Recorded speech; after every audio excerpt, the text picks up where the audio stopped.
लक्ष्मी माता के भाई के बारे में जानते हैं। देखिए, सोनल ने ये सवाल पूछा है और सोनल जानना चाहती है शंखों का महत्व और उनके प्रकार के बारे में। तो चलिए आपको सबसे पहले शंख का महत्व मैं बताता हूँ। सबसे पहला महत्व तो सभी जानते हैं कि शंख की ध्वनि जहाँ तक पहुँचती है वहां तक वातावरण शुद्ध होता है, नकारात्मक प्रभाव दूर होता है और बैक्टीरिया और वायरसेस खत्म हो जाते हैं। दूसरा फायदा, शंख बजाने से फेफड़े हेल्दी रहते हैं। तीसरा फायदा, कुछ लोगों का मानना है कि शंख में रात में आप पानी भर के रखिए और सुबह उस पानी को पी लीजिए, तो शंख में क्योंकि कैल्शियम और फास्फोरस होता है इसीलिए ये आपके शरीर के लिए अच्छा होता है। कुछ वास्तु विशेषज्ञों का यहाँ तक मानना है कि शंख को अगर आप घर के दरवाजे पर रखते हैं तो ये आपके वास्तु दोषों को दूर करता है, इसीलिए बहुत सारे लोग शंख का चिन्ह अपने घर के मुख्य दरवाजे पर लगाते हैं। अच्छा। और इसके साथ साथ क्योंकि शंख लक्ष्मी जी की तरह ही समुद्र मंथन से उत्पन्न हुआ था, इन्हें लक्ष्मी जी का भाई माना जाता है और कहा जाता है कि जिस घर में शंख की पूजा होती है और जहाँ शंख बजाया जाता है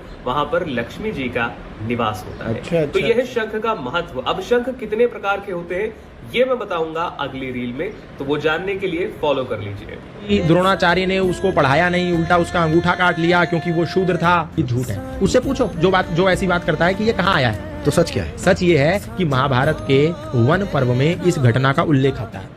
जो एकलव्य है वो जंगल में तीरंदाजी कर रहा है और तीरंदाजी जो करता है वो तीर पे तीर छोड़ता है और कुत्ता जो होता है उसके मुंह में बाण भर जाते हैं, मतलब कुत्ते का मुंह बाणों से भर गया होता है। ये दृश्य गुरु द्रोण देखते हैं तो बोलते हैं बड़ा मेधावी, बड़ा अच्छा धनुधर है, कौन है ये, इसका परिचय लिया जाए। और जब वो उस एकलव्य ने बाण निकाले तो एक बूंद खून भी नहीं निकला। ये देख करके गुरु द्रोण बड़े आश्चर्यचकित हुए और प्रभावित भी हुए और पूछा, बालक तुम्हारा परिचय कौन हो तुम? तो एकलव्य कहता है कि मैं मगध नरेश जरासंध के प्रधान सेनापति हिरण्यधनु का पुत्र एकलव्य हूं। सेना का प्रधान सेनापति शूद्र होगा? क्षत्रिय होगा। क्षत्रिय होगा। कर्ण को जानते हैं? जी जानता हूँ। और कर्ण के साथ बहुत अत्याचार हुआ था जी। उसके बाद आपने ये सुना होगा कि द्रोणाचार्य जी ने उनसे सिखाने से मना कर दिया, है ना? हाँ। और इसीलिए वो परशुराम के पास गए। आपको पता है ऐसा कुछ हुआ ही नहीं है कि द्रोणाचार्य जी ने उन्होंने सिखाने से मना कर दिया। अच्छा। कर्ण तो द्रोणाचार्य के स्टूडेंट थे। अच्छा। वो लोग जो, और वो सबसे पहले दुर्योधन से, कौरवों से, पांडवों से इनके गुरुकुल में मिले थे, द्रोणाचार्य जी के गुरुकुल में। और क्यों वो गुरुकुल में थे? क्योंकि उनके जो पिताजी हैं अधिरथ, वो धृतराष्ट्र जो राजा थे उनके बहुत ही अच्छे मित्र थे, तो इसलिए उनके भी जो बच्चे थे वो भी इनके साथ गुरुकुल में पढ़े थे। अच्छा। ठीक है। फिर वो परशुराम जी के पास क्यों गए? क्योंकि कर्ण को ना हमेशा से अर्जुन से बहुत स्पर्धा होती थी, वो एक किस्म का जेलसी था। कर्ण को ऐसा लगता था कि मैं इससे अच्छा हूँ और मुझे इसे हराना है। तो उसे एक बार उसे लगा कि अगर मुझे अर्जुन को हराना है तो मुझे ब्रह्मास्त्र सीखना होगा। तो वो द्रोणाचार्य जी के पास जाकर कहते हैं कि मुझे ब्रह्मास्त्र सिखाओ। अब द्रोणाचार्य जी कहते हैं नहीं, बिकॉज उनको पता है कि कैसा इसकी भावना अर्जुन के लिए कैसी है, वो जानते हैं। इसलिए उन्होंने ब्रह्मास्त्र सिखाने से मना कर दिया। अस्त्र शस्त्र विद्या देने से मना नहीं किया, वो तो उनका स्टूडेंट था। तो उन्होंने कहा, तो कर्ण ने कहा कि अगर आप मुझे ब्रह्मास्त्र नहीं सिखाओगे तो फिर मैं चला जाऊंगा परशुराम जी के पास। युधिष्ठिर ने द्रौपदी को दांव पर लगाकर अच्छा दी, परंतु पत्नी पर पति का अधिकार तो सिद्ध है। अधिकार? अधिकार की परिभाषा क्या है?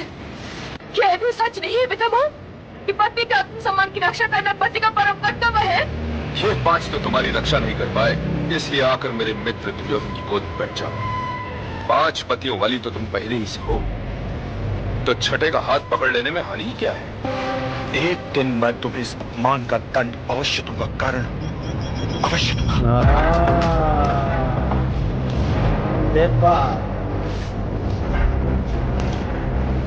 महाभारत का जो युद्ध था उसमें भारतवर्ष से कम 50 लाख लोग शामिल हुए थे। हमारी ओर से लड़ाई नहीं करने आने वाले, ये उनको क्लैरिटी है क्योंकि वो ये समझते हैं। उनकी ये एक्सपेक्टेशन नहीं है कि वो लोग इनके साथ लड़ने हैं। केवल कृष्ण ने नहीं, विदुर ने भी कहा कि आपका जो बेटा है इसको आप त्याग दो। मैं तहे दिल से, तहे हृदय से मैं उनका धन्यवाद कहना चाहती हूँ पहले तो, before I start my criticism of it. ऐसा उनका पर्सनैलिटी है, ऐसी उनकी व्यक्तित्व है, और यहाँ पर उनको ऐसा क्रूर और इम्पल्सिवली उनके पूरे खानदान को मार दिया और ऐसी बातें आती है। शकुनी के जो भाई हैं उन्होंने महाभारत युद्ध में भाग लिया हुआ है। अच्छा। हाँ, तो जेल में मार दिए थे कहानी में। तो कहाँ से आ गए थे पता नहीं, उनका कोई भूत प्रेत आ गया। और ओरिजिनल टेक्स्ट में लिखा हुआ है कि बहुत बढ़िया।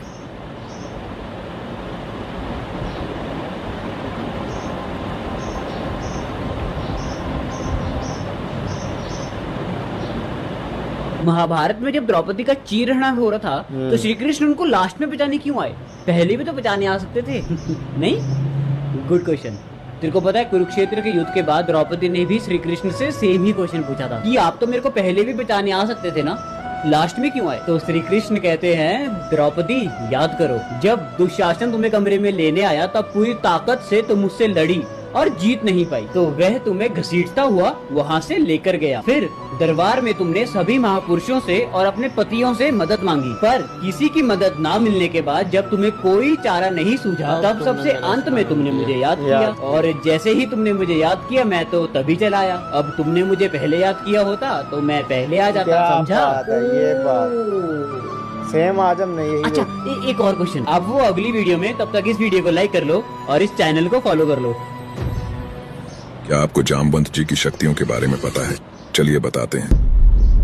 जामवंत जी की आयु का अनुमान लगा पाना लगभग असंभव था, क्योंकि उनका जन्म समय के बनने से पहले ही ब्रह्मा जी द्वारा हो गया था। त्रेता युग के आते आते भले ही वह बूढ़े हो चले थे, लेकिन अपनी युवावस्था में वह हनुमान जी के बराबर बलशाली थे। भागवत पुराण के अनुसार उनमें 1 करोड़ शेरों की ताकत थी और उनके शरीर का आकार कुंभकर्ण से तनिक मात्र ही कम था। आप उनकी ताकत का अंदाजा इस बात से लगा लीजिए कि जब समुद्र मंथन में देव और दैत्य थक गए थे तो उन्होंने अपने अकेले के दम पर पूरे मंदराचल पर्वत को अपने बल से घुमा दिया था। रामायण में रावण से युद्ध के समय जब उन्होंने रावण के सीने पर एक लात मारी तो रावण मूर्छित हो गया था, और जब मेघनाद ने उन पर त्रिशूल से प्रहार किया तो उन्होंने त्रिशूल को हवा में ही जकड़कर मेघनाद को लंका वापस फेंक दिया था। क्या आपको इसके बारे में पता था? कमेंट में बताएं और सभी हिंदुओं के साथ शेयर कर। इस पक्षियों में कौवा ही एकमात्र ऐसा पक्षी है जो 2 आंख होने के बावजूद भी एक ही आंख से देख सकता है। पर ऐसा क्यों है? क्या आप इसके पीछे का रीजन जानते हैं? देखिए, रामचरितमानस के अनुसार एक बार इंद्रदेव के बेटे जयंत ने श्री राम की शक्ति परखने के लिए कौवे का रूप धारण कर लिया और माता सीता के पांव पर चोंच मारकर भाग गया। सीता जी के पांव से खून निकलता देख श्री राम ने कौवे पर बाण चला दिया।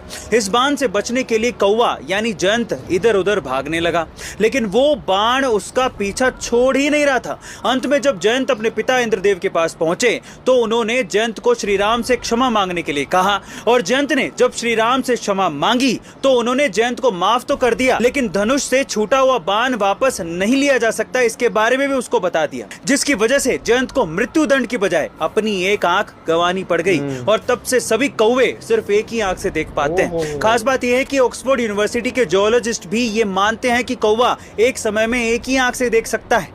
यदा यदा हि धर्मस्य, जब जब धर्म की हानि होती है, ग्लानिर्भवति भारत, जब जब अधर्म बढ़ता है, अभ्युत्थानम् अधर्मस्य तदात्मानं सृजाम्यहम्, तब तब मैं आता हूँ। परित्राणाय साधूनां, सज्जन लोगों की रक्षा के लिए मैं आता हूँ। विनाशाय च दुष्कृतां, दुष्टों का विनाश करने के लिए मैं आता हूँ। धर्म संस्थापनार्थाय, धर्म की स्थापना के लिए मैं आता हूँ। संभवामि युगे युगे, और युग युग में जन्म ले।